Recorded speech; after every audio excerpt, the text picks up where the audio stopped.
BSc part first organic chemistry का chapter second चल रहा है। चैप्टर सेकंड में अब हम पढ़ेंगे एडिशन रिएक्शंस। यहां पर हम रिएक्शंस के टाइप्स पढ़ रहे हैं और टाइप्स में मैंने कल बताया था कि ये 4 प्रकार की रिएक्शंस होती हैं, जिसमें अपन सब्स्टिट्यूशन रिएक्शंस पढ़ चुके हैं। सेकंड नंबर पे अपन पढ़ रहे हैं एडिशन रिएक्शंस।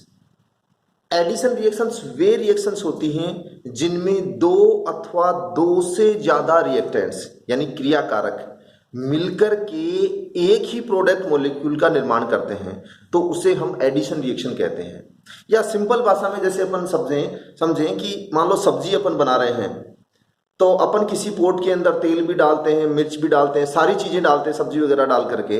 इसका मतलब वो सारी चीजें मिलकर के लास्ट में एक खाने लायक सब्जी में कन्वर्ट हो जाती हैं। तो उस खाने लायक सब्जी को मान लीजिए अपन प्रोडक्ट माने, और वो जो बीच बीच में मसाले वगैरह, तेल वगैरह, सब्जी वगैरह डाल रहे हैं, वो अपन रिएक्टेंट्स मान लें, तो एक तरह से वो एडिशन रिएक्शन हो गई। तो एडिशन का मतलब अपने पास 2 या 2 से ज्यादा रिएक्टेंट मॉलिक्यूल्स आएंगे और उनमें बॉन्ड्स कुछ टूटेंगे और कुछ नए बॉन्ड बनेंगे, जिससे अपने को एक प्रोडक्ट मॉलिक्यूल का निर्माण होगा।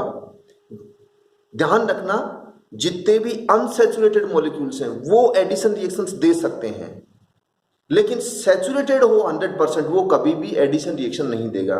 अर्थात जैसे एल्केन में अपन देखें तो वो एडिशन रिएक्शन कभी नहीं देगा। वो कौन सी रिएक्शन दे सकता है? वो सब्स्टिट्यूशन रिएक्शन दे सकता है। एक सिंपल सा एग्जांपल लेते हैं। मान लीजिए ये अपने पास किसी मॉलिक्यूल का अनसैचुरेटेड पार्ट है, A डबल बॉन्ड B। ये अपने पास कोई दूसरा रिएक्टेंट मॉलिक्यूल है। अब ये पाई बॉन्ड टूटेगा और ये पाई बॉन्ड टूट करके और यहां से सिग्मा बॉन्ड टूट करके 2 नए सिग्मा बॉन्ड बना देंगे। एक ये बन गया और एक ये बन गया। तो ये इसमें एक तरह से ऐड हो गया। तो ये कौन सी रिएक्शन होगी अपने पास? एडिशन रिएक्शन होगी। जो एडिशन रिएक्शंस होती हैं उनको 3 भागों में बांट रखा है। एक nucleophilic addition reaction, electrophilic addition reaction और फ्री रेडिकल एडिशन रिएक्शन। सबसे पहले अपन बात करेंगे न्यूक्लियोफिलिक एडिशन रिएक्शंस की।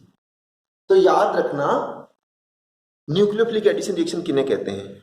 वे एडिशन रिएक्शंस जिनमें स्लोएस्ट स्टेप में न्यूक्लियोफाइल ऐड होता है उन्हें हम न्यूक्लियोफिलिक एडिशन रिएक्शन कहते हैं।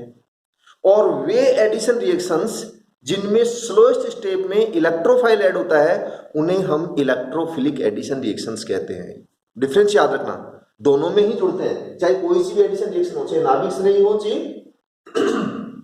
इलेक्ट्रोफिलिक हो, दोनों में ही अपने पास कुछ ना कुछ आकर के जुड़ेगा। लेकिन याद रखना, स्लोएस्ट स्टेप में यदि इलेक्ट्रोफाइल जुड़ रहा है तो उसे इलेक्ट्रोफिलिक एडिशन रिएक्शन कहेंगे, और स्लोएस्ट स्टेप में यदि न्यूक्लियोफाइल जुड़ रहा है तो उसे न्यूक्लियोफिलिक एडिशन रिएक्शन कहते हैं। जनरली जो कार्बोनिल कंपाउंड्स हैं वो न्यूक्लियोफिलिक एडिशन रिएक्शन देते हैं। तो मान लीजिए अपने पास ये कोई एक कार्बोनिल फंक्शनल ग्रुप है और ये कोई न्यूक्लियोफाइल है। न्यूक्लियोफाइल के ऊपर नेगेटिव चार्ज है, तो ये न्यूक्लियोफाइल इस C पे अटैक कर रहा है। C पे क्यों कर रहा है? क्योंकि ऑक्सीजन की इलेक्ट्रोनेगेटिविटी कार्बन से ज्यादा होने के कारण इलेक्ट्रॉन डेंसिटी थोड़ी सी O की तरफ रहती है। इस कारण O के ऊपर थोड़ा सा नेगेटिव चार्ज डेवलप हो जाता है और C के ऊपर पॉजिटिव चार्ज डेवलप हो जाता है।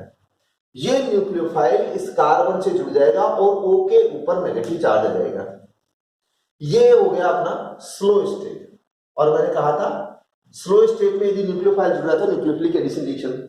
इसके पश्चात याद रखना, जिस किसी रिएक्टेंट मॉलिक्यूल से न्यूक्लियोफाइल आया है उस रिएक्टेंट का बचा हुआ टुकड़ा इलेक्ट्रोफाइल की तरह बिहेव करेगा और वो इलेक्ट्रोफाइल इस O से जुड़ जाएगा। यहां तीर का निशान ये गलत लगाया हुआ है, क्योंकि मैंने आपको पिछले वीडियोस में बताया था कि जब भी अपन मैकेनिज्म लिखते हैं तो जो कर्व्ड एरो है वो मूवमेंट ऑफ इलेक्ट्रॉन शो करता है। इलेक्ट्रॉन्स के मूवमेंट को हम कर्व्ड एरो के द्वारा शो करते हैं, और वो भी यदि डबल हेडेड एरो हो तो वो 2 इलेक्ट्रॉन के मूवमेंट को शो करता है।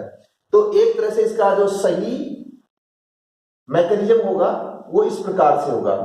ये नेगेटिव चार्ज इस E प्लस पे टेक रहे इलेक्ट्रोफाइल पे, ये E इसके जुड़ गया और ये अपने पास एक प्रोडक्ट मॉलिक्यूल बन गया। तो ये अपने पास प्रोडक्ट मॉलिक्यूल बन गया। तो स्लोएस्ट स्टेप में यहाँ पे क्या जुड़ रहा है, न्यूक्लियोफाइल, इसलिए इसको क्या कहेंगे, न्यूक्लियोफिलिक एडिशन रिएक्शन। जैसे अपन एक उदाहरण देखते हैं, मान लीजिए अपने पास ये एक एल्डिहाइड है। इस एल्डिहाइड में यदि अपन HCl को जोड़ें तो ये HCl के ऊपर, H के ऊपर डेल्टा पॉजिटिव चार्ज है और Cn में C के ऊपर डेल्टा नेगेटिव चार्ज है। अब क्या होगा, ये H प्लस इस O से जुड़ेगा तो क्या हो जाएगा यहां पर OH, और C पे कौन सा चार्ज आ जाएगा, जब इसके ऊपर H प्लस जुड़ गया तो यहां नेगेटिव चार्ज था, पॉजिटिव से जुड़ के न्यूट्रल हो गया, और यहां पर अपने पास पॉजिटिव चार्ज है उससे Cn जुड़ जाएगा। तो ये देखो Cn जुड़ गया किससे, इस कार्बन से, और इस O माइनस है, ये तो O माइनस मैंने शो कर दिया, वरना H प्लस भी यही जुड़ेगा, ये H प्लस बाद में मैंने जोड़ दिया, यहां पर ये OH हो गया। तो ये अपने पास क्या होगी, एक तरह से एडिशन रिएक्शन होगी। इसी तरह से अन्य एडिशन रिएक्शंस भी अपन देख सकते हैं। अब अपन इलेक्ट्रोफिलिक एडिशन रिएक्शंस की बात करेंगे। Electrophilic addition reactions alkenes, alkynes आदि के द्वारा दी जाती हैं, क्योंकि एल्कीन, एल्काइन इनमें पाई इलेक्ट्रॉन डेंसिटी ज्यादा होती है। उस ज्यादा पाई इलेक्ट्रॉन डेंसिटी के कारण इलेक्ट्रोफाइल उस नेगेटिव चार्ज की तरफ अट्रैक्ट होता है, अर्थात सबसे पहले क्या जुड़ेगा एल्कीन के, इलेक्ट्रोफाइल, लेकिन वो स्टेप धीमा होता है, इसलिए क्या हो गई वो इलेक्ट्रोफिलिक एडिशन रिएक्शन। ये एल्कीन और एल्काइंस के द्वारा दी जाती है। हम एल्कीन और एल्काइंस के चैप्टर में ये डिटेल से पढ़ेंगे इलेक्ट्रोफिलिक एडिशन रिएक्शन, इसीलिए यहां अपन थोड़ा सा सुपरफिशियल दृष्टि से ही पढ़ेंगे। ये मान लीजिए अपने पास कोई एल्कीन है, इस एल्कीन पे पहले ये इलेक्ट्रोफाइल जुड़ रहा है, ये वाला, तो जब ये इलेक्ट्रोफाइल इससे जुड़ेगा, देखो ये इलेक्ट्रॉन ट्रांसफर मैंने इधर कर दिए हैं, तो यहाँ नेगेटिव चार्ज है, इससे H प्लस जुड़ जाएगा, ये X यहाँ पे जुड़ गया इससे कार्बन से, यहाँ पे पॉजिटिव चार्ज आ गया अपने पास। मैंने पहले कहा था इलेक्ट्रोफिलिक एडिशन रिएक्शन में जिसमें इलेक्ट्रोफाइल जुड़ता है वो पद कैसा होना चाहिए अपने पास, स्लो होना चाहिए, तो ये स्लो स्टेप में आ गया। अगले स्टेप में यहाँ पे क्या जुड़ जाएगा, न्यूक्लियोफाइल जुड़ जाएगा और हमारे पास प्रोडक्ट का निर्माण हो जाएगा। ये अपने पास न्यूक्लियोफाइल इससे जुड़ जाएगा और ये प्रोडक्ट का निर्माण हो गया अपने पास। डिटेल से मैंने आपको बता दिया कि जब अपन एल्कीन्स और एल्काइंस पढ़ेंगे वहां पर ये इलेक्ट्रोफिलिक एडिशन रिएक्शंस डिटेल में दे रखी हैं।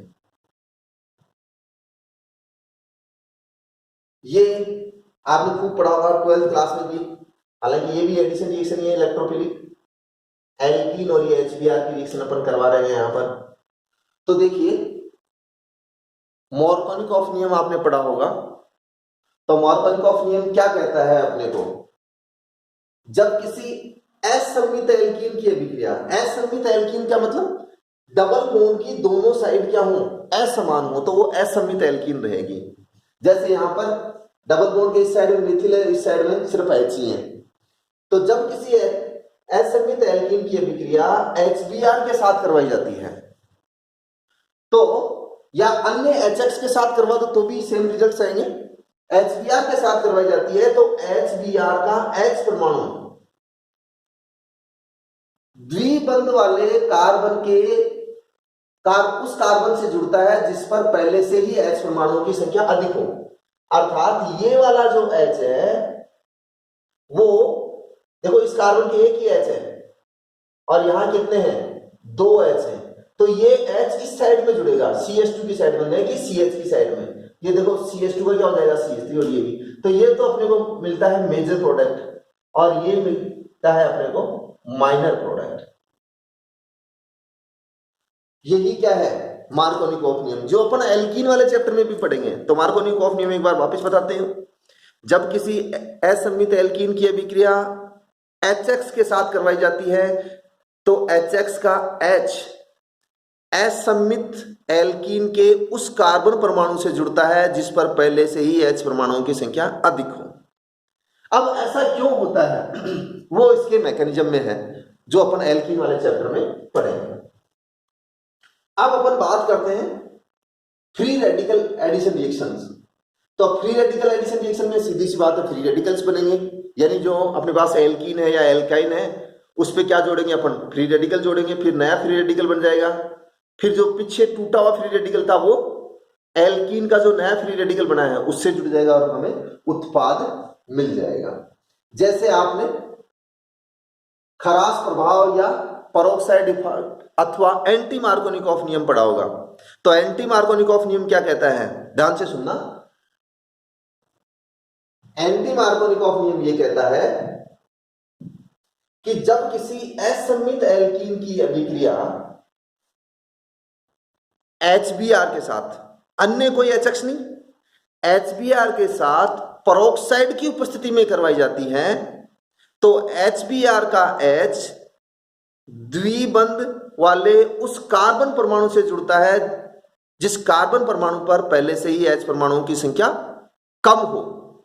मार्कोनिकॉफ नियम में क्या था, जिस कार्बन पर H परमाणु की संख्या अधिक हो।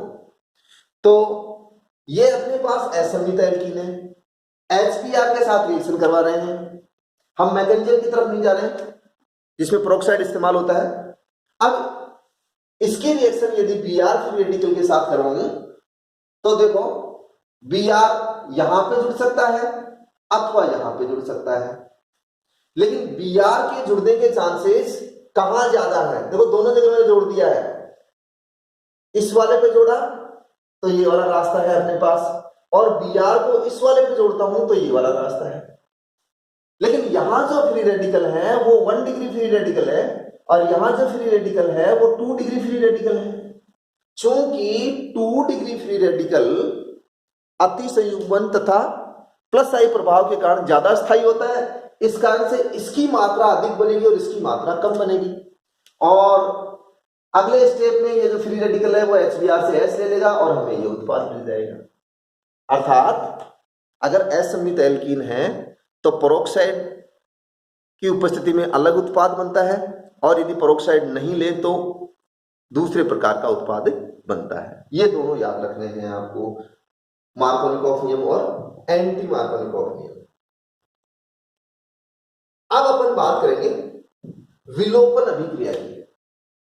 तो देखो विलोपन से क्या तात्पर्य है, विलोपन अभिक्रिया से हमारा तात्पर्य है कि जब किसी एक रिएक्टेंट मॉलिक्यूल से, ध्यान से सुनिए, जब किसी एक रिएक्टेंट मॉलिक्यूल से 2 अथवा 2 से अधिक उत्पाद बन रहे हों तो उसे हम विलोपन अभिक्रिया अर्थात एलिमिनेशन रिएक्शन कहते हैं। जैसे अपन सिंपल सा एक उदाहरण ले सकते हैं कि मान लो अपन ने एक कच्चा नारियल ले लिया, वो एक रिएक्टेंट मॉलिक्यूल है। अब हमने क्या काम किया, उस कच्चे नारियल में स्ट्रो के द्वारा पानी बाहर निकाल लिया। अब हमारे पास 2 चीजें हो गई, एक गिलास में पानी हो गया और बाकी जो रिमेनिंग पार्ट है नारियल का वो रह गया। शुरू में तो वो पानी उसी में था अर्थात एक रिएक्टेंट था, लेकिन अब अपने पास 2 चीजें आ गई, तो एक तरह से ये क्या हो गया, एलिमिनेशन प्रोसेस हो गया। तो एलिमिनेशन प्रोसेस में क्या होगा, हमारे पास रिएक्टेंट एक होगा और प्रोडक्ट 2 अथवा 2 से ज्यादा होंगे। उदाहरण ये नारियल वाला याद रखना, आसानी से आपको याद हो जाएगा। जरा रिएक्शंस में देखते हैं, ये 3 प्रकार के विलोपन मैंने यहां पे लिखे हैं, अल्फा, बीटा और गामा। अल्फा, बीटा और गामा। तो देखो जो अल्फा विलोपन होता है उसमें क्या होता है, ये अपने पास मान लो कोई कंपाउंड है, उसमें एक ही कार्बन से 2 समूह रिमूव हो रहे हो तो वो अल्फा विलोपन। बीटा में 2 एडजेसेंट एटम से 2 ग्रुप रिमूव हो रहे हो तो वो बीटा विलोपन, जिसमें अपने पास एल्कीन बन सकती है, इसमें अपने पास कार्बीन बन जाती है।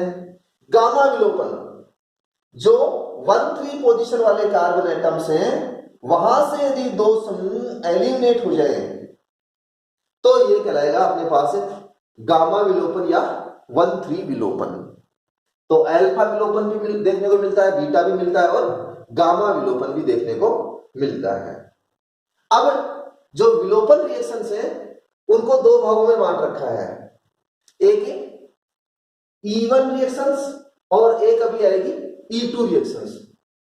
याद रखना E1 लिखते समय E कैपिटल आएगा और 1 इसके बराबर साइज का आएगा।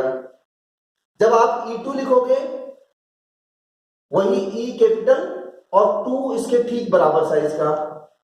इसी तरह से एक रिएक्शन और आती है एलिमिनेशन में E1CB, E कैपिटल 1 इसके बराबर साइज का, C स्मॉल और B कैपिटल।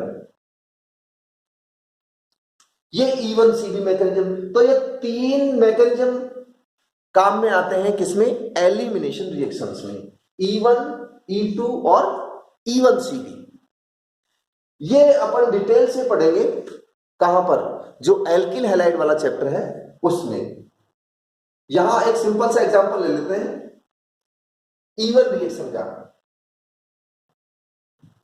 ये अपने पास कोई एक एल्किल हैलाइड है, टर्सरी ब्यूटिल क्लोराइड, और इसकी रिएक्शन अपन करवा रहे हैं एल्कोहलिक KOH के साथ। याद रखना, अगर जलीय KOH कहीं पे भी होता है, एक्वस KOH होता है, तो वो सिंपल सब्स्टिट्यूशन रिएक्शन करता है, यानी Cl हट जाएगा, OH यहां जुड़ जाएगा। लेकिन यदि एल्कोहलिक KOH है तो वो एलिमिनेशन रिएक्शन को बढ़ावा देता है और एक स्थान से Cl निकलेगा और इनमें किसी भी एक स्थान से H निकल जाएगा। तो क्या आ जाएगा? डबल बॉन्ड आ जाएगा। यहां देखो, यहां पर ये डबल बॉन्ड आ रखा है, बाकी ये समूह इसी प्रकार से हैं।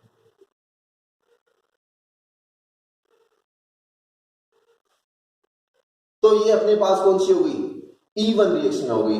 अब ये इसका मैकेनिज्म दे रखा है जो अपन एल्किल हैलाइड वाले चैप्टर में भी पढ़ेंगे, इसलिए यहां इसको डिटेल से नहीं पढ़ेंगे अपन। इसी तरह से यदि अपने पास कोई प्राइमरी एल्किल हैलाइड और उसमें स्ट्रॉन्ग बेस डाल दें, एल्कोहलिक KOH की बजाय जो सोडियम मिथॉक्साइड है वो स्ट्रॉन्ग बेस होता है, तो भी एलिमिनेटेड प्रोडक्ट मिलेगा अपने को। ये एल्कीन मिल गई अपने को। ये इसका मैकेनिज्म दे रखा है। अब अपन बात करेंगे रीअरेंजमेंट रिएक्शंस की। तो देखो, रीअरेंजमेंट रिएक्शंस क्या होती है?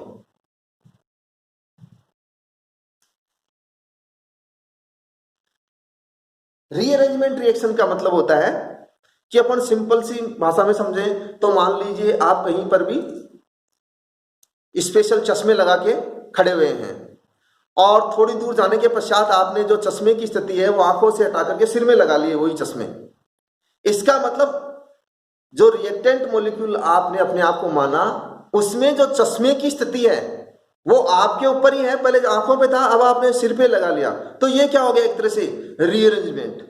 ऐसे ही केमिकल रिएक्शन में क्या होता है? किसी रिएक्टेंट मॉलिक्यूल में एक स्थान से कोई एटम अथवा ग्रुप ऑफ एटम्स टूट करके किसी नए स्थान पे चला जाता है, अथवा किसी मल्टीपल बॉन्ड की स्थिति चेंज हो जाती है, तो उन्हें हम क्या कहते हैं? Rearrangement reactions. अर्थात रीअरेंजमेंट रिएक्शन में जो रिएक्टेंट का मोलिकुलर वेट है और जो प्रोडक्ट का मोलिकुलर वेट है वो दोनों समान रहेंगे। मोलिकुलर वेट में कोई चेंज नहीं आएगा, सिर्फ और सिर्फ जो एटम्स का अरेंजमेंट है उनमें बदलाव आ जाएगा, अथवा कोई मल्टीपल बॉन्ड है उसकी स्थिति में कोई बदलाव आ जाएगा। जैसे ये अपने पास ब्यूटेन है